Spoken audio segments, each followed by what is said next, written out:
자, 이제 마지막 발제인데요. 한문도 교수님께서 총선 이후에 부동산 시장이 어떤 시나리오로 전개될 것인가, 굉장히 여러분들이 관심 갖고 계신 그 질문을 주셨거든요. 그 질문에 대해서 한문도 교수님의 10분 발제와 20분 토론 진행할 수 있도록 하겠습니다. 네. 네. 일단 앞서 너무 좋은 내용들을 말씀들 많이 주셔가지고, 특히 박정희 교수님이 총선의 어떤 이유에 대한 그 부동산에 우리가 생각해 볼 부분도 또 말씀 주셨어요. 그 이광수 대표님이 말씀 주신 것처럼 기대치가 있는 측과 상반되는 어떤 결과들이 지금 수요자, 공급자, 또 투자자, 무주택자 입장이 다 좀 다를 텐데요. 일단은 변화에 대해서는 일단 인지를 하시고 시장에 대처하셔야 될 것 같아요. 그래서 앞으로 지금 빨갛게 쏘는 것들이 이제 좀 부딪힐 겁니다. 정부에서 13 대책 때도 발표하고 120 때 또 완벽하게 해서 발표를 했음에도 불구하고 일단은 제동이 걸린 거예요. 저 부분이. 그러면은 소유주나 투자자 입장에서는 투자 요인이나 이런 긍정적 요인들이 사라진 겁니다. 일단. 그리고 반대로 무주택자 입장에서는 주택 가격의 더 이상의 뭐 일시적 반등의 추가 상승은 일단 좀 제한적으로 될 수밖에 없는 좀 좋은 상황으로 받아들일 수가 있죠. 무주택자분들은. 그리고 재개발 노후도 완화와 실거주 폐지는 보시는 바와 같이 노후도 완화는 시행령이니까 바로 뭐 국무회의 거치면 이제 시행이 되는 겁니다. 문제는 법 조항들인데 좀 중요하죠, 다들. 그래서 세제 부담이, 물론 공시가격 같은 경우에는 공정시장 가액 비율이라고 그걸 활용해가지고 좀 세제를 좀 부담을 완화하고 있지만, 이게 중장기적으로 갈 때는 또 2, 3년 뒤에 어떤 현실에 대해서 미리 또 예측할 거거든요. 가진 분들은.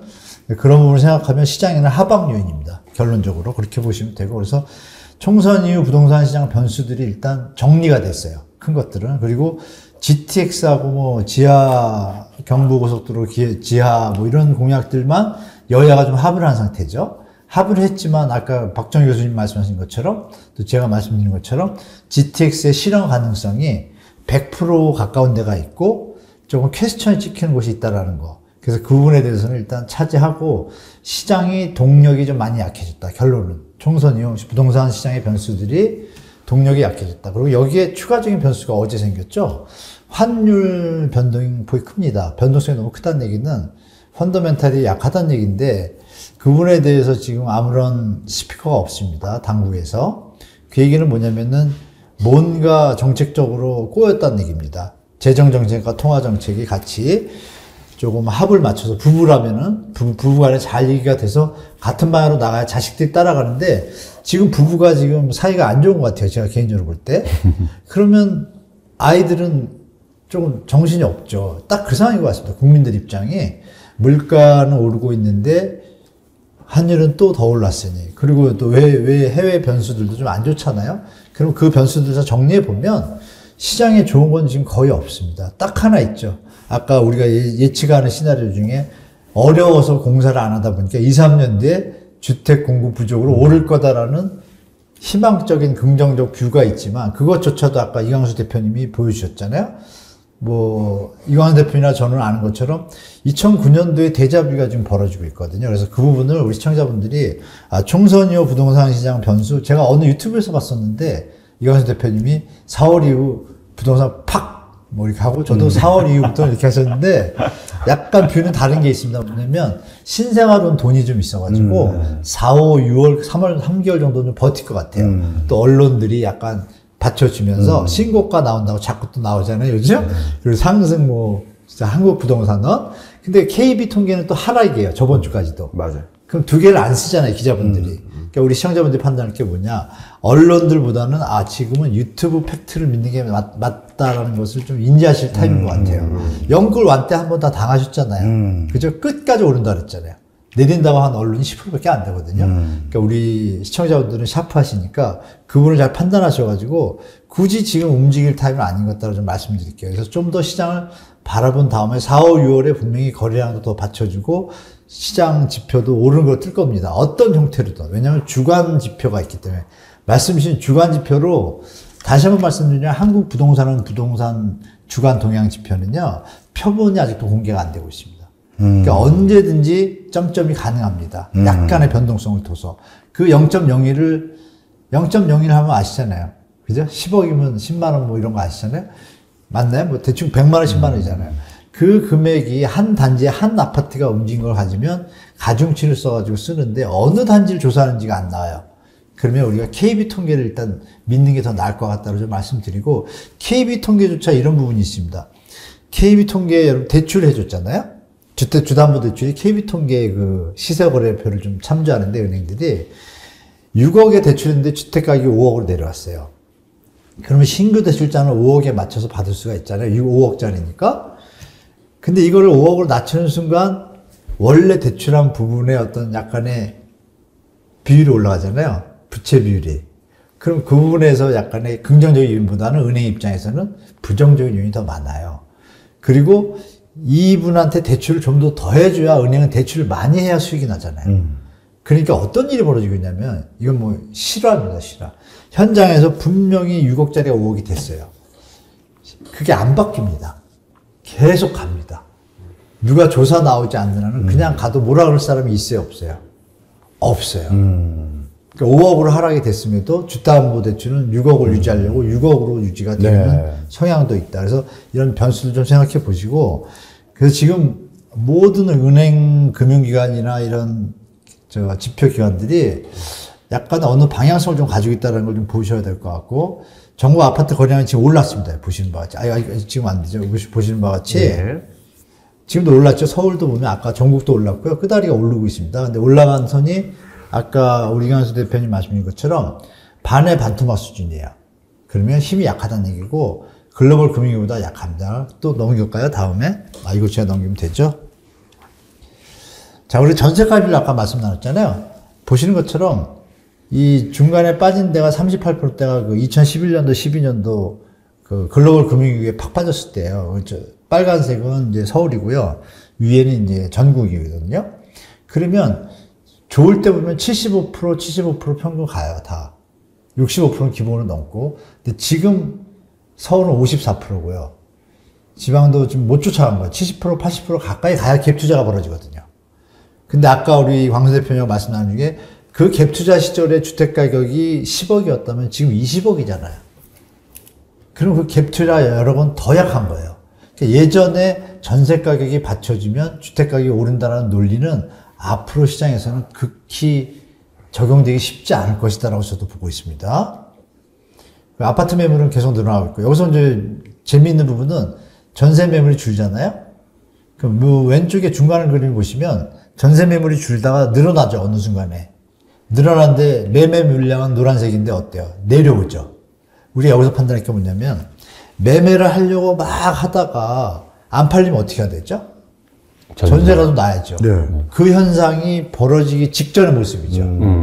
이것도 한번은 우리가 시나리오 한번 보시기 바라고, 이 와중에 여러분들이 생각하시기에 서울 같은 경우에는 뭐 전국적으로 35만 가구 입주하거든요. 꽤 많은 물량이에요. 그런데 서울은 아시는 바와 같이 강동구를 필두로 해가지고 은평구도 한 3,000개 들어오고 하반기에 많이 들어오거든요. 강동구는 6월, 9월에 해가지고 한 4, 5천 개 들어오고 결정적으로 11월에서 1월 사이에 둔촌주공구, 올림픽 파크포레온이 12,000개 오잖아요. 17,000세대가 강남 4구에 몰려있단 말이에요, 3구에. 그 영향이 역풍성 효과 분명히 날 겁니다, 제가 볼 때. 그때 2030, 40 분들이 처음 느껴보는 시장 모습을 한번 보시게 될 겁니다. 라고 예측하고 있습니다, 제가. 경매 지표는 좀 나아졌다고 합니다. 그런데 최근에 뉴스가 나왔잖아요. 경매 지표가 뭐 좋아졌다고 했는데, 수도권. 근데 전국은 그렇게 나아지진 않습니다. 중요한 건 낙찰가율도 중요하지만, 낙찰률도 중요합니다. 낙찰률이 올라가야죠. 낙찰률은 빠지고 있어요. 그러면은 물건은 더 나오고 있잖아요. 물건은 더 나오는데 낙찰률은 더 떨어진다는 건 쌓이고 있다는 게 있잖아요. 그 와중에 그럼 낙찰가율은 왜 올라갈까요? 그 중에 좋은 것만 찾다 보니까 올라가게 돼 있죠. 이렇게 해석해야지 정상인데, 엊그제들 보도에서 뭐라고 나와요? 수도권 낙찰가율 몇 년 만에 뭐 86% 넘어 이러면서 마치 경매 시장은 선행 지표가 좋아진다. 그러면 경매 지표의 기본은 낙찰가율, 낙찰률, 물건 개수입니다. 이걸 같이 얘기해 줘야 돼요. 물건이 늘어나잖아요. 그러니까 그 부분은 100% 믿으시면 안 된다라고 말씀드리고, 서울도 비슷합니다. 서울도 경매가 다시 올라가고 있고, 3월 달에. 임의 경매 건수인데요. 안 좋을 시절에 우리가 15만 건 달렸어요. 2008, 9, 10, 11년도에는 경매 건수가 15만 건인데, 우리가 주위에서 보실 건 여러분들이 갑자기 올라갔잖아요. 네. 급하게. 선이 급합니다. 그리고 아까 보신 것처럼 경매 건수가 늘어나고 있다 그랬잖아요. 갑자기 올랐는데 10만 초과했다고 보도에 나왔잖아요. 그럼 저게 10만에서 멈추냐? 제가 볼 때 앞으로 15만도 갈 수 있다. 그럼 15만 간다는 얘기는 뭐예요? 제가 그동안 말씀드렸던 완벽한 대세 조정이 시작될 수도 있다. 그 타임이 언제 저는 올 거라고 좀 보고 있습니다. 개인적으로. 네. 그리고 서울특별시 모습을 보시면 패턴이 좀 이해가 되실 거예요. 쭉 몇 년 동안 유지 잘 되다가 선이 급하게 올라가지 않습니까? 이 급하게 올라간다는 게 좀 의미가 남다릅니다. 여러 가지 변동성이 여기서도 벌어지고 있거든요. 저게 완만해야 정부가 원하는 연착륙 시나리오가 가능한데 좀 변수가 많이 좀 생겼다고 보시면 되고, 임의 경매 건수입니다. 저게 중요한 건 임차권 등기 때 우측만 보여드릴게요. 임차권 등기가 어때요? 줄진 않잖아요.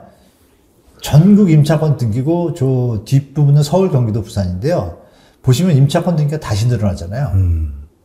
전세 대출 역전세 난다라고 하반기 때, 작년 하반기 때 그랬는데 정부에서 임대인들 대출 제도를 쓰니까 일단 약간의 완만하게 어떤 방어 효과가 있어가지고 내려오는 것 같다가 다시 지금 물건이 늘어나요.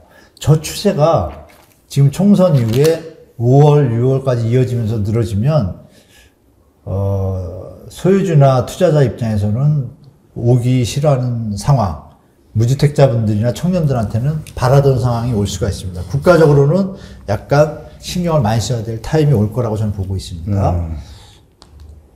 자, 이 그림을 보시면은 이걸 제가 왜 올려놨냐면, 이게 대자뷰입니다.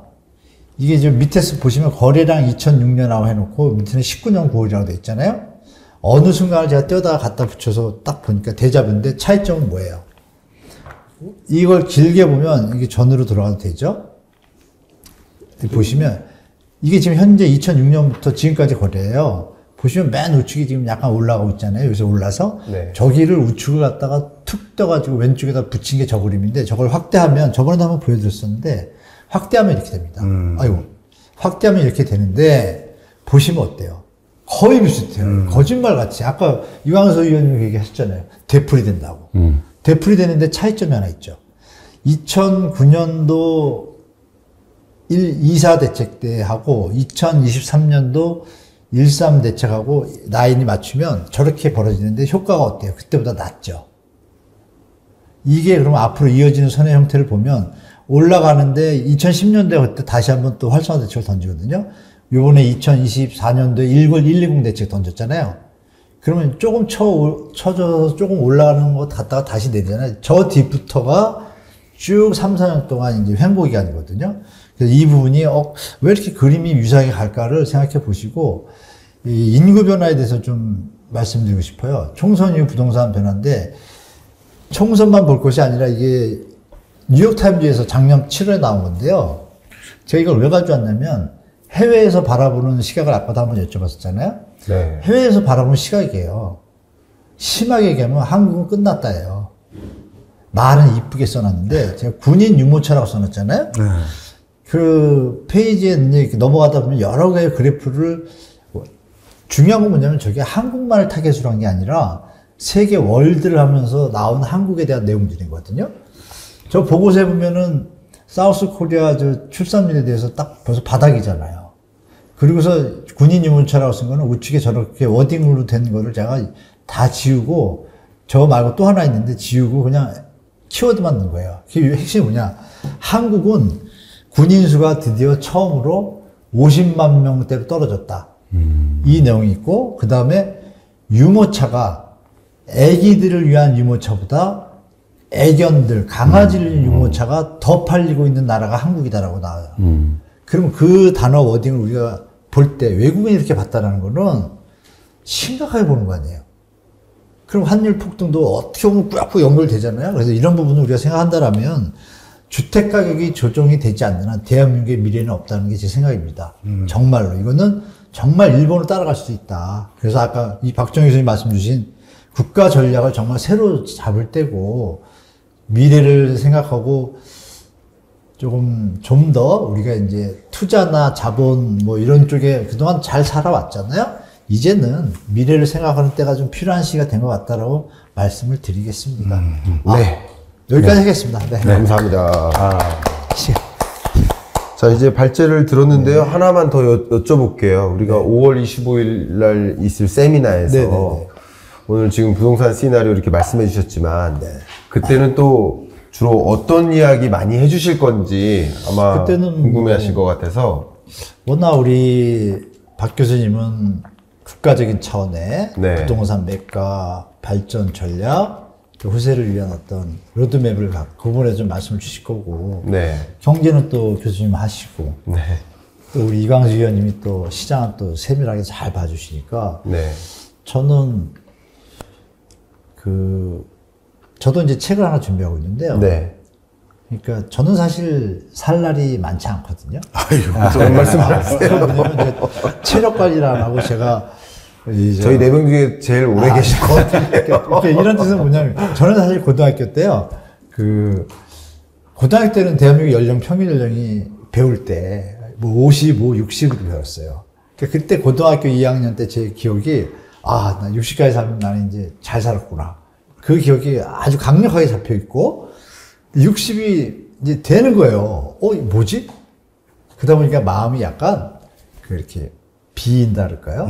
이런 부분이 좀 많아요, 제가. 네. 그래서 그러고서 이제 세상을 보니까 이왕 사는 동안에 우리도 진짜 열심히 살았잖아요. 열심히 살고 문화 혜택을 보고 선배님들, 우리 베이비 부머들이 열심히 한 덕분에 같이 잘 살았잖아요. 예. 근데 지금 청년 계층으로 갈수록 약간의 물질적인 어떤 뭐 발전은 있었지만 이 주택에 대한 개념에서 정신적으로 약간의 보이지 않게 스트레스를 받고 있잖아요. 네, 네. 그게 국가 발전에 도움이 안 되고. 그걸 보다 보니까 이제는 쉽게 말하면 이거죠. 먹고 살만 하니까 이제는 좀 같이 사는 해외 선진국 북유럽처럼 네. 그런 쪽으로 한 발 더 나가지 않나. 뭐 그런 생각이 들어서 그런 개념에서 포커스를 맞춰가지고 그런 의견들이 이제 많아질 거란 말이야. 그러면 청년들이 원하는 주택 시장의 방향이 있을 텐데 시장이 그러면 청년들 계층이 지금 캐스팅 모드잖아요, 지금. 그러면 분명히 어떤 시기가 10년 안에 올 거라고 봐요, 저는. 10년 안에 청년들이 그리고 역으로 제 위에 선배들 10년 지나면 좀 이렇게 먼저 좋은 데 가시는 분도 계실 거 아니에요? 네. 그러면 세상, 이 대한민국의 패러다임이 바뀌는 시간이 10년 뒤에 올 거예요. 10년 안에. 의식의 패러다임이. 그러면 그때 분명히 교수님이나 제가 말씀드리는 적정한 자본주의를 누릴 수 있는 부동산 건전한 시장이 되는 게 대한민국에서 좋다라는 의견들이 많아질 것을 대비한 시나리오. 그리고 인구 감소에 대한 인구 감소가 좀 심각하잖아요. 그럼 그 텀은 어쩔 수 없이 고통스러운 시간이 지나잖아요. 그런 뷰를 갖다가 좀 제가 일본의 사례를 들여다가 이렇게 가는데 우리가 만약에 시나리오가 이렇게 대처했을 때 대처해봤자 아기를 바로 낳는 건 아니잖아요. 그러면 지금 인구 감소로 꺾이는 그 데이터들이 있거든요. 이때는 시장이 확실히 안 좋아요. 그 뒤에 모습은 저는 심하면 이런 얘기 하거든요. 제 아들 보고 걱정 말고 애들 많이 낳아라. 집이 팅팅 남아돌 거다 이거든요. 근데 계산이 좀 나오거든요. 그 일본 실제로 그렇잖아요. 물론 서울이나 도쿄 핵심 그렇지 않지만 그래서 그런 부분들을 좀 말씀드리고 뷰를 보면서 제 의견을 좀 말씀드리려고 합니다. 감사합니다. 네. 기대가 됩니다. 좀 예. 길었네요. 제가. 아닙니다. 네, 죄송합니다. 근데 아까도 뭐 박정 교수님 말씀하셨는데 뭐 교수님 워낙 이게 업계에 또 경험이 있으시거든요. 네. 시행업 PF. 네, 하시고 그래서 아까 네. 부동산 PF 말씀 네, 좀 네, 해주시면 PF요. 현재 상황, 뭐 4월 위기설 뭐 이런 네. 것도 말씀. 4월 위기설은 이제 진행 중인 거로 파악되고 있고요. 일단 이복현 조금 민감한 얘기는 제가 마라톤 세미나에서 조금 더 해드릴 수도 있고 네. 깊은 내용이죠. 그러니까 네. 실제로 현장에 돌아가는 거. 그 한 예만 말씀 올리면 제 아는 이제 시행자분이 저축은행이 1순위로 브릿지론이 된 거예요. 저축은행이. 네, 네, 네. 그러니까 사업이 잘 가다가 푹 터졌잖아요. 지금 1년 반째잖아요. 그 이자를 물면서 유지하고 있어요. 사업 계획을 잡고서 뭐 계속. 근데 그 저축은행 한 곳에 1순위니까 얼마나 친하겠어요. 사업자하고 같이 살아야 되니까. 시장이 풀리고 정책도 봐야 되고 금리도 봐야 되고 막 머리 아픈 세월을 한 1년 반 지냈는데 이제 한 달 전에 저랑 통화하면서 한 얘기예요. 요점이 이겁니다. 아, 큰일 났다. 왜 큰일 났냐. 큰일은 예전에 났는데 더 큰일이 난 거예요. 어떤 일이 났냐면 대주협력단이라고 있잖아요. 네. 네. PF 사업장에 있으면 A, B, C 등급을 나눠가지고 B 등급인데 대주협력단에서 자금 지원을 해주면 살아날 수 있는 현장들도 있잖아요. 근데 그 1순위 트렌치가 저축은행이라고 이 은행이면 이 은행을 대주협력단에서 탁 빼면 어떻게 될까요? 그럼 무너지죠. 오리알이죠. 무너지죠. 마치 왜, 그 빅숏에서 이렇게 네. 세워놓고 빼잖아요. 그런 식이에요. 그러니까 여기를 기대고 있었는데. 진간가? 기대고 있으면서 자기가 후순위인 현장도 있었을 거 아니에요. 그 저축은행이. 그러니까 제가 아는 시행자분은 여기만 보고 있었는데 이 저축은행이 아웃된 거예요. 그러니까 저축은행도 힘들죠. 그럼 저축은행이 이 사람을 봐줄까요? 봐줄 힘이 없어요. 네. 가는 수순이에요. 그게 지금 필드에서 벌어지고 있는 일이고. 그러면 그 저축은 또 왜 뺐을까요? 금융감독원장이. 그죠? 그럼 그 안에서도 여러 가지 지금 어려운 일들이 벌어지고 있다는 걸 예측할 수 있고, 최근에 태영건설 있잖아요. 네. 거기 KDB가 4천 꽂고서 7천억을 출자 전환해야 기업 구조 개선 계획이 이어질 것 같다는 워딩을 해요. 그게 되게 중요한데, 7천억을 지금도 돈을 못 받는데, 사업을 유지하기 위해서 7천억을 들어가는데, 그게 그냥 출자 전환이에요, 또. 와, 이건 진짜 모험수거든요. 그러니까 이게 과연 지금 4월 셋째 주에 제가 하는 걸 알아요. 그 회의를. 네.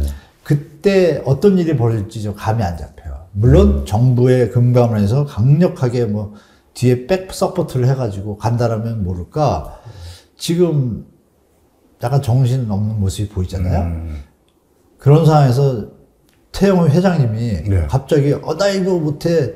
마곡지구도 금리 갖고 다투거든요. 금리 재출자를 하는데 겨우 맞췄는데 이건 더 크잖아요. 그러니까 이런 부분들이 곳곳에 내관들이 좀 있고 그리고 자본 잠식이 마이너스 1040%거든요. 지금 뜬 게. 그러면 사실 끝난 거죠. 제가 볼 때. 끝났는데 지금 안 끝냈잖아요. 끝나서 그거를 자본시장 논리에 의해서 빨리 분산하고 골드타임 때 정리를 했다라면 그게 도리어 시장에 도움이 돼서 다시 살아가실지도 모르는데 지금 다 붙잡아 놨잖아요. 그러니까 이것이 PF, 그래서 결론적으로 말씀드리면 저는 8월을 예측합니다. 8월. 네. 4월에 감사보고서가 나왔고, 4월 감사보고서에 따라서 짜잘한 것들은 먼저 정리가 될 것이고, 소리 없이. 언론에 많이 노출 안 되는 선에서 정리가 될 것이라고 보고, 이미 워딩들이 다 있어요. 그 타임 스케줄로 보면, 금감원이 발표한 그 로드맵이 있어요. 로드맵을 다 제가 연결해 보니까 현장의 모습하고 연결이 되잖아요. 딱 연결이 되고 또 하나의 시나리오는 마라톤 세미나, 방송에서 할 수 없는 거라서 그런 시나리오까지 겹쳐지니까 이건 이제 무조건 진행되고 있구나인데 볼륨의 차이는 있어요. 볼륨을 정부가 진짜 우리를 하면 정말 아슬아슬하게 큰 충격 없이 막는데 잠깐 삐끗하면 그때 이제 정말 제가 볼 때 보물 터지듯이 터질 수 있는 이런 새마을금고 있잖아요. 네. 새마을금고가 청담동에 4천억 1순위 현장에 있는 거 있었잖아요. 그거를 빼려고 여러 번 애를 썼단 말이에요. 1순위니까. 4천억을 뺐으면 새마을금고 현장 요번에 4곳이 지금 타겟인데 거기 도와주고도 남잖아요. 그죠? 못 빼게 했어. 어디가? 새마을금고를 돈을 찾는 걸 못 빼게 하겠다고 워딩은 안 나왔지만 갑자기 2달 동안 달라고 우린 받을 거야 했는데 갑자기 마지막에 연장해줬단 말이에요. 그 돈은 없잖아요. 그 돈이 있으면 이 부족한 지점협회 여기를 좀 메꿔주면 새마을금고 신용도가 좋아지면 수신이 좋아지고 긍정적인 건데 이게 못 찾았어요. 이게 한두 개가 아니야. 4천억짜리, 3천억짜리 1조를 갖다 돈을 받을 수 있는 걸 못 받는 거예요. 근데 그거를 하는 순간에 어떤 일이 벌어져요? 그 현장은 PF 부실이 돼서 경매로 들어가는 거예요. 그 결정적으로 공매 그래서 다 달래가지고 대주협력단 협의해가지고 정리한 내용이 현장들 중에 770개를 갖다가 캠코에다가 공매로 토스했단 말이에요. 그래가지고 상반기에 작년에 한 200개 하고 그 첫 해 200개 했거든요. 그 거래가 좀 한 반 정도 돼요. 30-40% 낙찰이 되고. 그러면 이제 자금 회수가 되잖아요. 근데 요번에 770건을 공매를 붙였어요. 사업장을. 12개 낙찰됐어요. 박살 났습니다. 뉴스에 크게 안 나오잖아요. 2%네요, 2%. 1%. 그러니까 그럼 현장들이 다 문제가 있다라는 게 밝혀졌기 때문에 지금 뭐 PF가 혹시 뭐 잘 넘어갈 거다라는 기대는 사실 너무 과한 거다라고 말씀드리고 마음의 준비하시고 대처하시면 될 것 같아요. 좋습니다.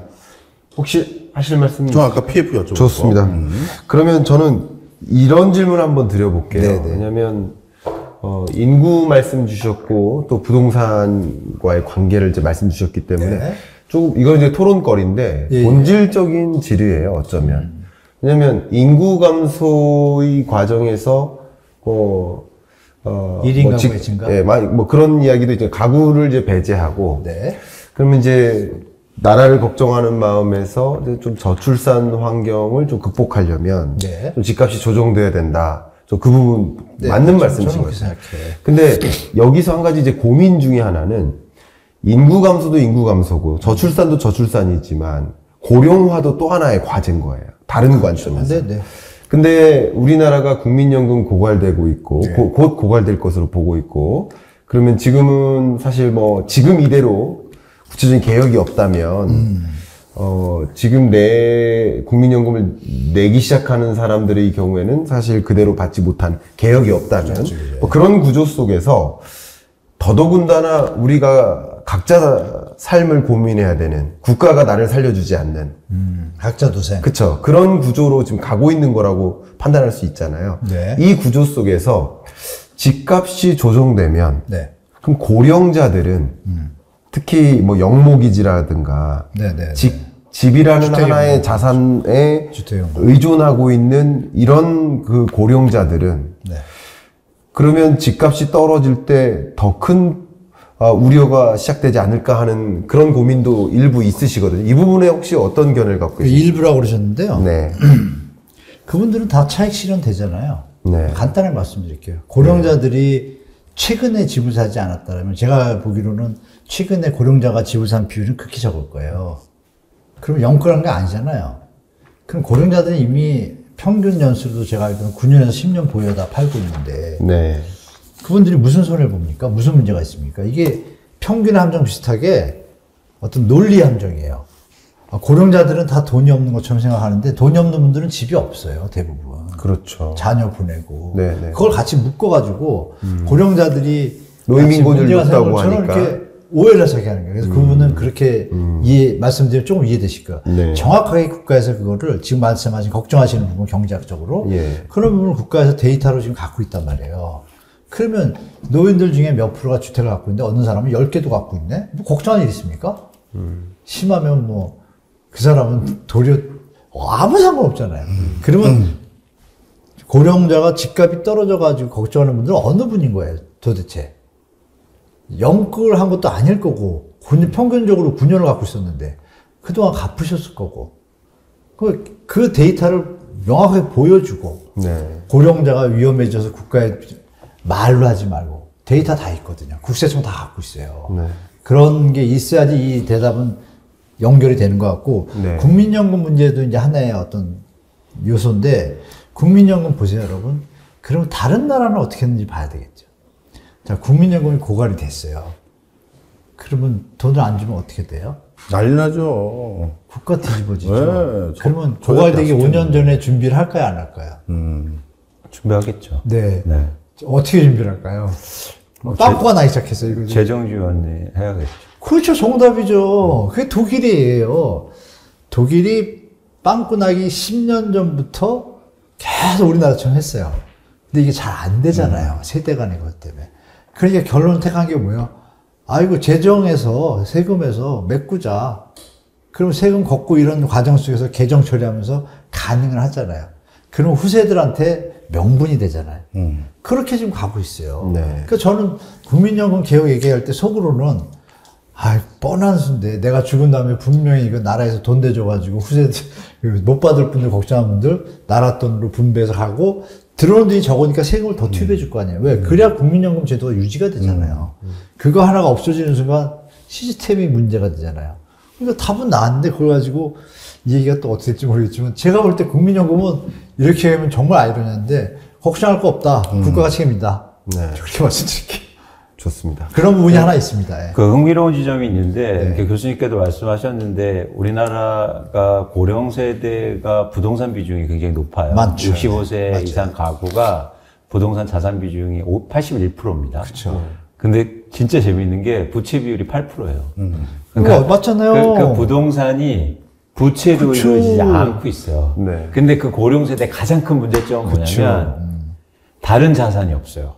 네. 그러니까 부채가 그렇죠. 없는데 그 대신에 부동산만 갖고 있어요. 그렇죠, 맞아요. 근데 핵심이에요. 네, 근데 그래서 여기에서 변화가 일어날 거예요. 그쵸, 그쵸. 왜냐면 쓸 돈이 없으면 어떻게 해야 됩니까? 그러면 부동산을 처리해야 돼요.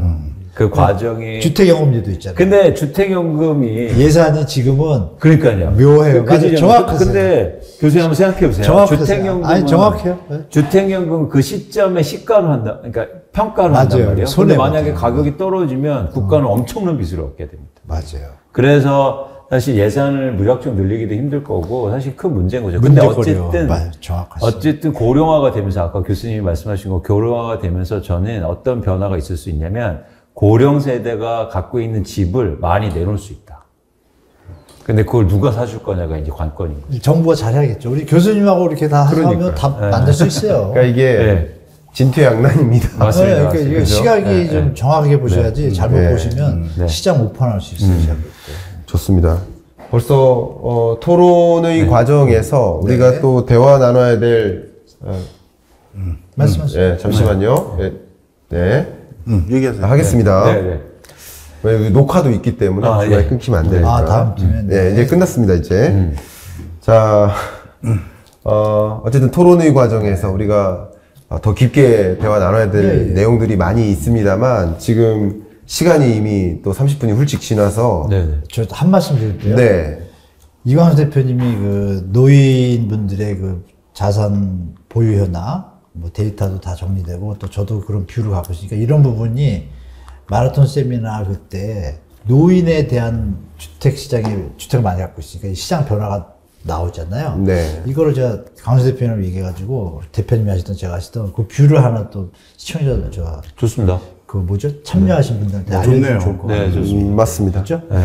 정말 이 많은 분들이 이 영상을 시청하고 계시지만 또 일부는 나 이거 이제 나는 이제 지금 고령자로 진입하거나 나는 이미 고령자인데 나 그러면 집을 어떻게 해야 되지? 뭐 이런 고민들도 굉장히 많으시거든요. 그분들 많죠. 입장도 많아요. 그 좀. 그러니까 이제 이 영상을 보고 우리는 같은 말씀을 나누지만 맞아요. 이 이야기를 들으시는 분은 또 제각각의 입장이 다르기 그렇죠. 때문에 특히 나 이제 은퇴했는데 나 집은 하나인데 그러니까 여러 가지 고민들이 있으시단 말이에요. 그분들에 대한 뷰도 좀 전해드려야죠. 그렇죠. 맞아요. 그런 관점에서 우리가 뭐 오늘 뭐 30분 동안 지금 말씀 못 나눈 그런 뭐 구체적인 이야기들을 오신 분들과 좀 토론을 네, 더 통해서 하면 되죠. 예. 예, 뭐 각각의 질문들 그리고 의견을 드린다면 저희가 마라톤 세미나를 할 때 여러분들 각자 질문을 좀 준비해 오시는 게 좋습니다. 그냥 들으러 오시지 마시고 여러분 각자 고민하고 계시는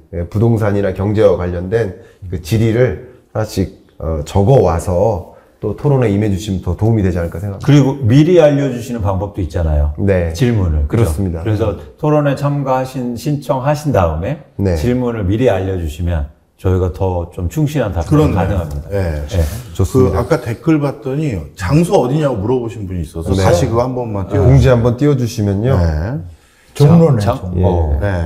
이번에는 그 종로구에 그 광화문역 혹은 경복궁역, 광화문역이나 경복궁역에서 걸어오실 수 있는 거리인데 한국생산성본부라는 곳에서 2층을 대관했어요. 그래서 여기서 강의가 이루어질 것이고요.